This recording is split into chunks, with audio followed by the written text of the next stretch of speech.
এক দেশে এক বৃদ্ধ ও ন্যায়পরায়ণ রাজা ছিলেন। রাজার কোনো সন্তান ছিল না, তাই রাজ্যের ভবিষ্যৎ নিয়ে তিনি বেশ চিন্তিত ছিলেন। প্রিয় প্রজাগণ, আমি এক গুরুত্বপূর্ণ ঘোষণাকে এই আমার আদেশ।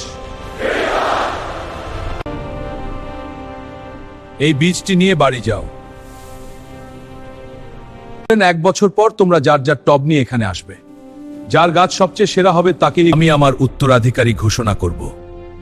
ভিড়ের মধ্যে আসিফ নামে এক দরিদ্র ও পরিশ্রমী ছেলেও ছিল। সে বাড়ি ফিরে খুব যত্ন করে বীজটি মাটিতে পুঁতল।